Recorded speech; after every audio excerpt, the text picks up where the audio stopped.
میں ہی امیر رہوں موت تک۔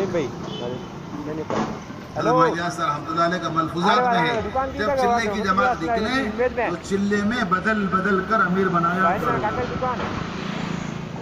سب سے بڑی ذمہ داری آدم سازی کی ہے، عملہ بنانے کی۔ حضرت یاسر رحمۃ اللہ علیہ نے انتقال سے چند دن پہلے حضرت شیخ زکریا رحمۃ اللہ علیہ کو بلا کر کہا زکریا سنو، لوگ اپنے پیچھے افراد چھوڑ کے جا رہے ہیں، اللہ کا شکر ہے تمہارا چچا اپنے پیچھے پورا ملک چھوڑ کے جا رہے ہیں، ہم کیا چھوڑ کے جا رہے ہیں؟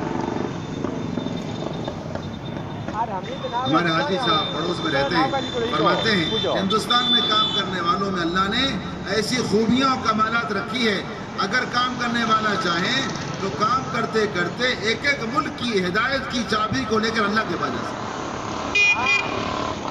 کیا لے کے جائے؟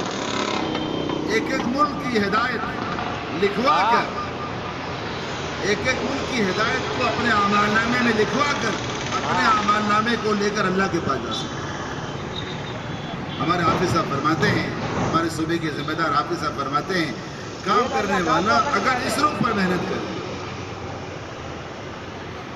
تو ایک ایک جماعت کا چلنے والا اپنے پیچھے لاکھوں لوگوں کو لے کر جنت میں جا سکتا۔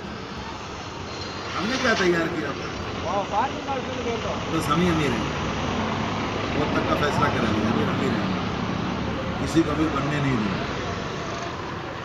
یہ تو بادشاہتوں میں دنیا والوں میں یہ صفت پائی جاتی ہے۔